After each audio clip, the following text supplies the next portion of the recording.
welcome to my legislative report. I'm State Representative Julie Harhart of the 183rd Legislative District, located in Lehigh and Northampton counties.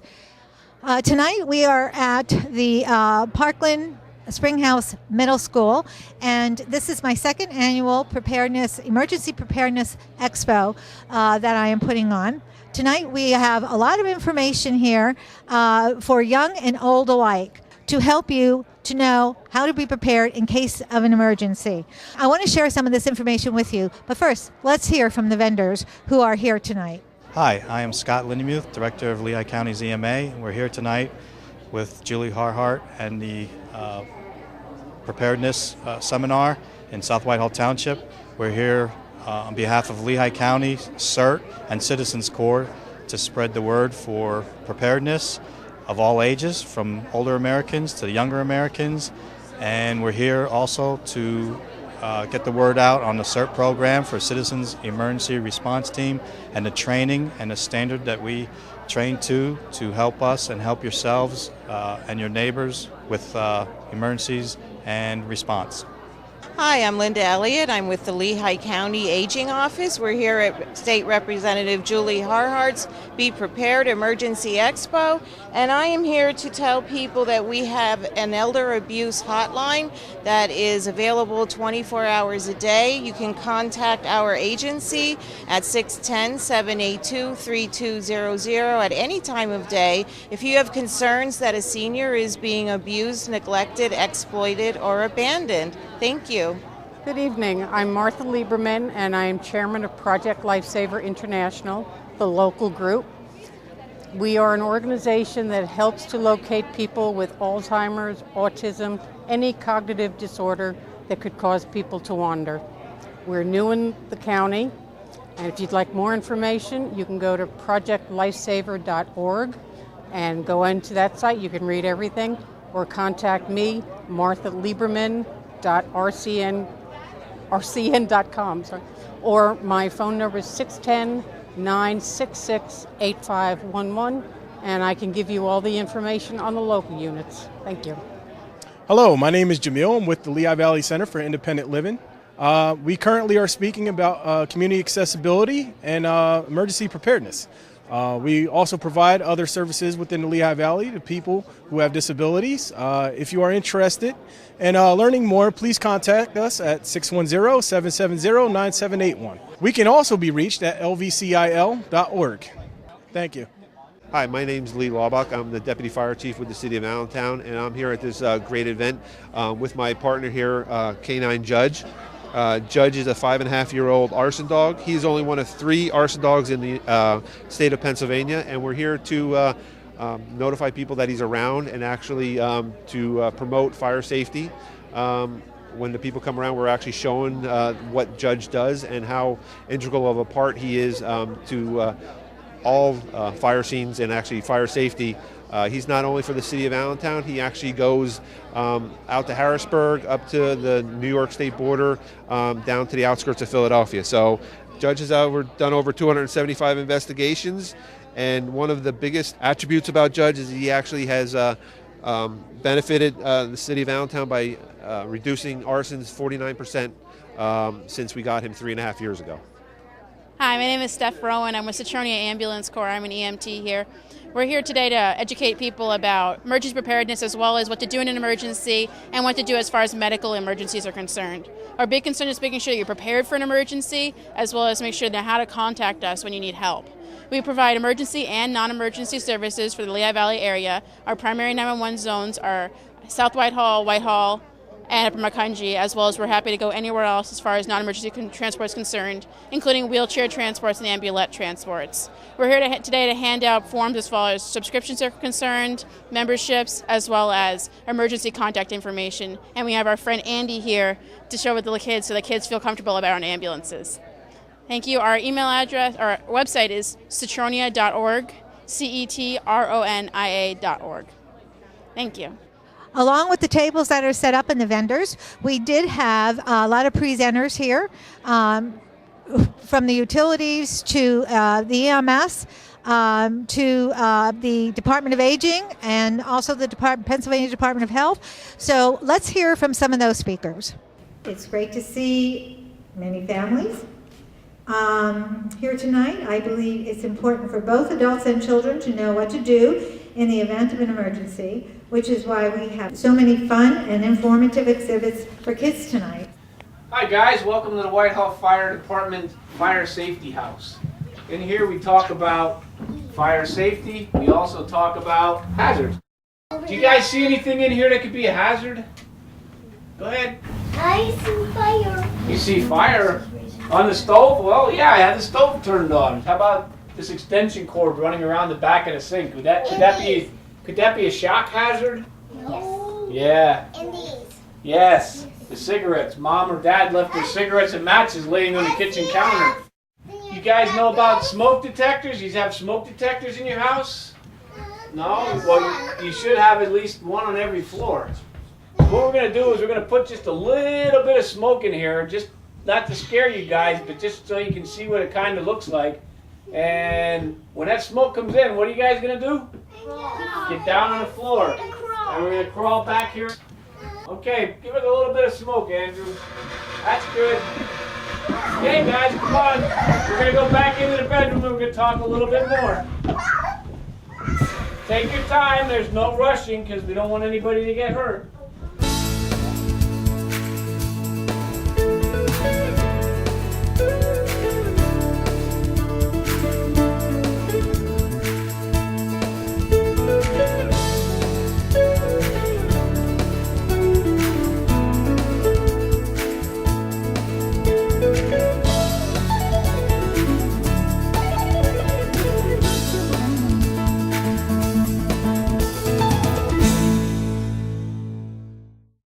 I first held this Emergency Expo last year after several severe damaging weather events that hit the Lehigh Valley.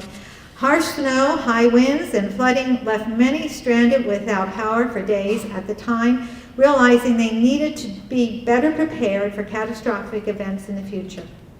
And that is why we are all here tonight, to learn what we can do better to ensure our safety and the safety of our loved ones. Tonight's officials from state agencies and utility companies will start the evening off with short presentations on when and whom to call when there is a power outage or other utility disturbances, and who to call if you have a health emergency or need medication while the power is off. So you might be asking yourself, what is a public health emergency? What's the difference between a regular emergency and a public health emergency? Well, a public health emergency occurs when a disaster affects the physical and mental health of individuals in your community. Okay, so it's different from the fact that if we have a hurricane, you might be thinking, well, that's a disaster. Where does the Department of Health come in? Where does public health come in? Well, let me give you a couple examples here. So during a hurricane, you might have some flooding, and a lot of times the water becomes contaminated and it spreads disease. So right there, the public health resources have to be provided. So we do that. If there's a power outage, it can affect hospitals and it can affect individuals who use medical equipment that rely on electricity. So again, we're supporting the hospitals and individuals who need electricity. If you recall a few years ago when we had H1N1 or the swine flu virus, okay, that was a public health emergency. If you received vaccine, if you got a vaccination, the Department of Health coordinated getting all the vaccine out so that the communities could be vaccinated and we would prevent the spread of the virus. If you remember September 11th, many people were affected emotionally, by the devastation and destruction caused by terrorists, and this resulted in many people requiring behavioral health support. So there again is another example of a public health emergency. So what can you do? What's your responsibility? What are the things you can do to be prepared for basically any type of emergency? Well, Representative Harhart already mentioned some of them. The first thing that you really want to do is make sure you know what risks in your community there are. What are you most prone to? In Pennsylvania, we are more prone to flooding than any other disaster. But in your area, you might be more prone to a hazardous chemical spill if you live near train tracks or you live near an interstate where there's a lot of truck traffic carrying hazardous materials. So know what types of events are most likely to occur in your community. You want to make a go kit, okay?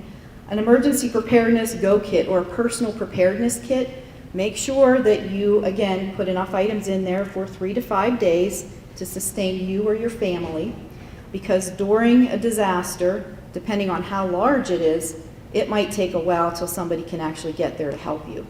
So in your kit, you should have medications. You should also have copies of the prescriptions. You should have your contact information for your pharmacists, for your doctors, any special things that you might need to support things like hearing aids. So you want to have extra hearing aid batteries. You want to have extra reading glasses or glasses. Of course, you need to have food and water. Make sure that you have food if you have allergies, that you're not putting food in there that you're allergic to. You want to make sure that in your kit, even though you might not ever really use it, you want to make sure that you rotate the items in there, the things that expire. And we recommend that you do that twice a year during daylight savings times when you change your clocks. Rotate the products that you have in your kit that are going to expire. Water. For water, you want to have at least 1 gallon of water per person per day. So if you have a large family, do the math for how many individuals are going to need 1 gallon of water a day per day. And if we were saying 3 to 5 days, multiply that by the number of days. The next thing you want to make sure you have is a plan. Okay, make sure you get together with your family and your friends and develop a plan. Where are you going to go? Where are you going to meet if you're separated? If you're at work and your kids are at school, where are you all going to meet? Make sure you have an out-of-town or out-of-area contact as well, because what happens frequently during an emergency is cell phone use becomes overwhelming and some people can't get through on their phone. So if you have somebody outside the area that you're calling and everybody's calling, they can relay the information back to the individuals that you might be separated from. During a disaster of any kind, who's the first responder? Is it the fire department? Is it the police department? Is it the emergency medical services? Or is it the people that are impacted by that particular disaster? When your power goes out, who's the first one to respond to that power going out? When you have flooding in your basement, who's getting the pumps out? When your neighbor is trapped, who goes over and helps? You are the first responder. So you need to be prepared. Help is on its way, but in the meantime, just imagine 67 counties, 2,553 municipalities. Services are going to be taxed. People are going to be needing emergency aid and services from different venues, where it's law enforcement or the fire department or EMS. You need to be able to be prepared for yourself. And that's why, the Boy Scouts, be prepared, right? That's the motto. What does it really mean? It means that you yourself are ready, that you yourself are prepared to handle the emergencies that you have to deal with. Having a flashlight with fresh batteries in it, right, in the same location in your house forever, right, so that you know that you can go into the kitchen, go over by the flour. Right next to the flour container is an upside-down flashlight, and you check those batteries so that when you go to turn it on, it works, because that's kind of important when there's no power. You want to see what happened. I want to get some light. Very simple things that we can do. We hear all the time of injuries when the power was out, people falling down steps because they're trying to go down the steps in the dark. Have a flashlight. Have a couple batteries in it that you recharge every so often, and just make it part of your routine. Being prepared should be a routine. It should be something that you are used to doing.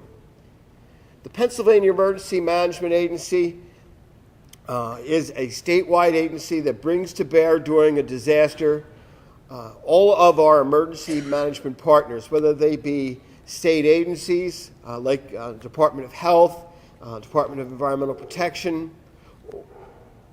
Or they could be non-government organizations like the American Red Cross, or they could be private industry. What we really want to do is we want to make you one of our emergency management partners.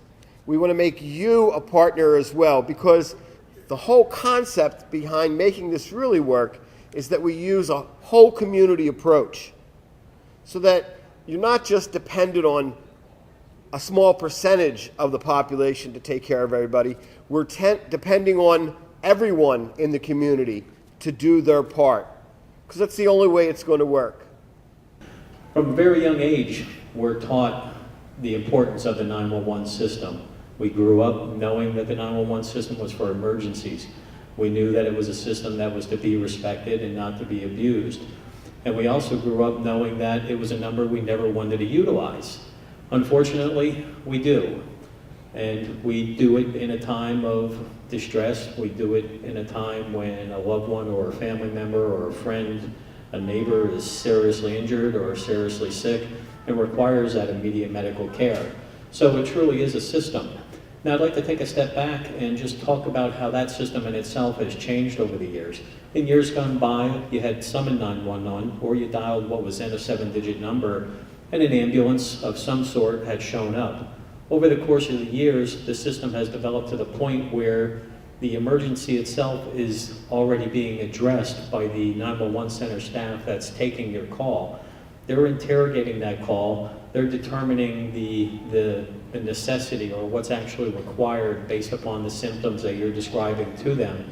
And they're ensuring that the appropriate resources, meaning a basic life support ambulance, an advanced life support ambulance, or you may also see the arrival of a fire truck, which is considered a quick response.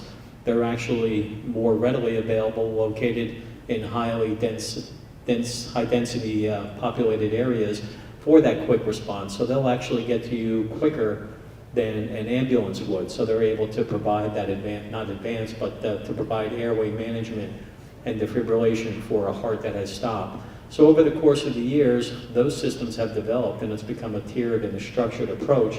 And as a result, more people are surviving sudden and traumatic medical emergencies. So what actually is the EMS system in Pennsylvania? Again, it's grown dramatically. We have approximately 1,100 EMS agencies or companies that are engaged in the Commonwealth as we speak. With that comes approximately 3,500 ambulances that are readily available to the individuals of their respective communities.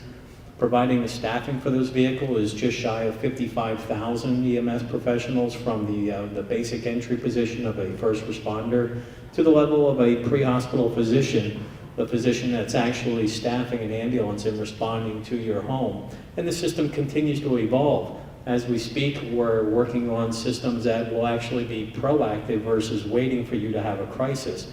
So the emergency medical services are actually coming to your home, or soon to be coming to your home, and doing preventative things, whether it's preventing slipping and falls, monitoring your blood sugar, making sure your medications are being taken appropriately, all with the intent of keeping each and every one of us out of the hospital, because that's ultimately the goal, is to keep you healthy, keep you out of that facility, and keep an eye on you before the medical emergency actually happens. So that's where we're at today with that. In case of a situation arising, the County Emergency Management Agency and the Area Agency on Aging in the affected county will be in contact with each other immediately.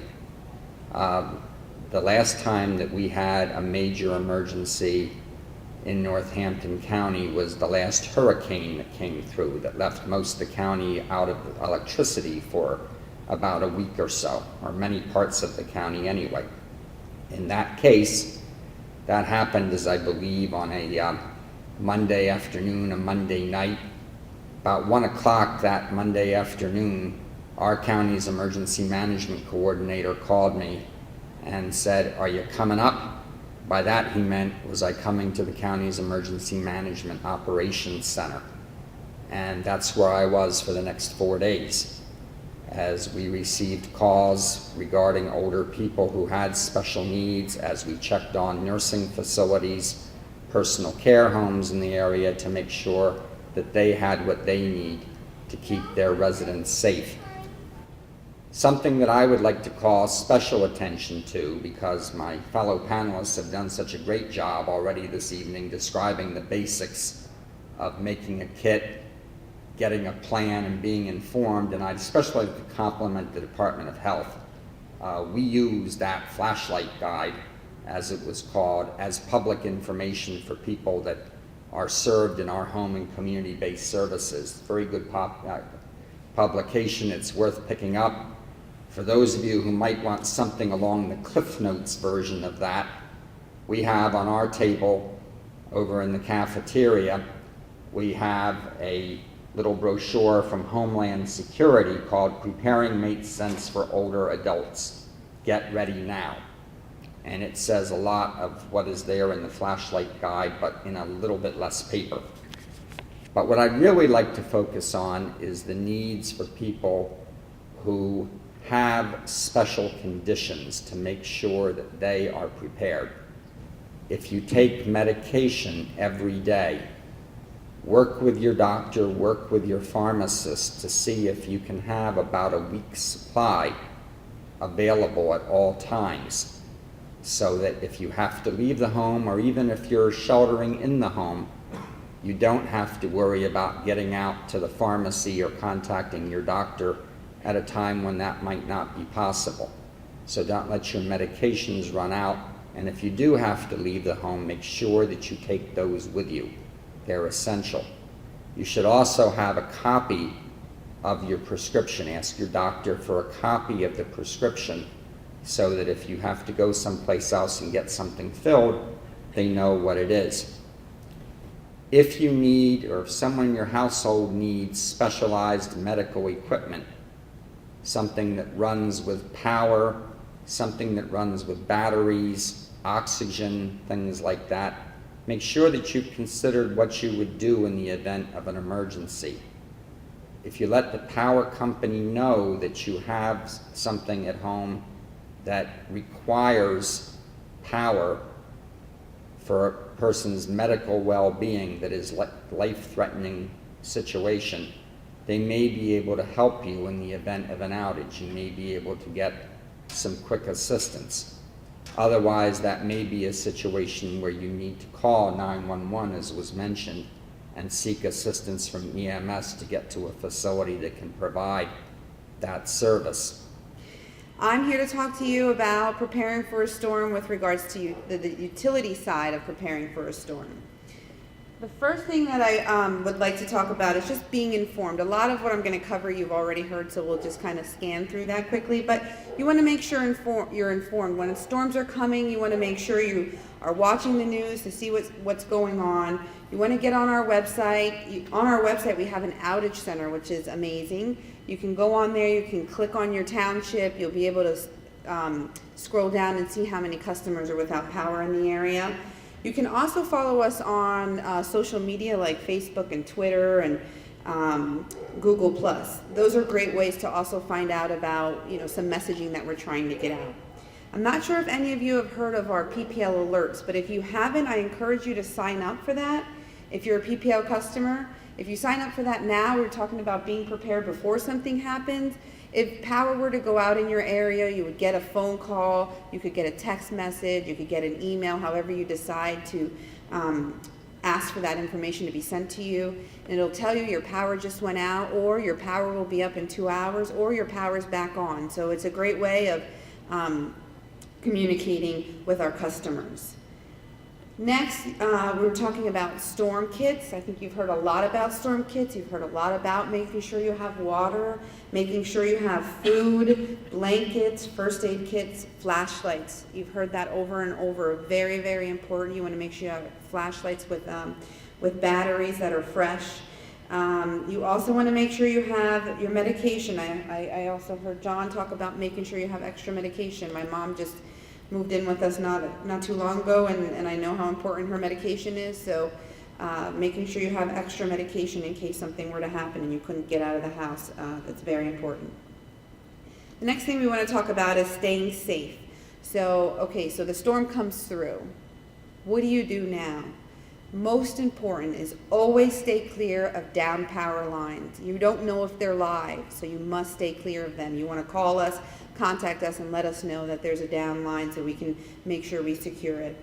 Generators, we talked about generators. I heard somebody mention generators. Generators are fantastic, but you need to make sure you're operating them safely and that they're installed safely. Also, you want to stay clear of electrical equipment where there is standing water, such as a flooded basement. If you go down to your basement and there's water down there, you need to be careful with the outlets and you know, tools or anything like that that could become a potential problem. Many people, you know, it's winter time, it gets cold, they think that a good way to heat their house would be to use a gas oven or range. And you guys here, and I'm sure they're going to tell you the same thing, not a good idea. Don't do that. Safety is very important, and you don't want to add one more unsafe element to the situation. And lots of people like candles.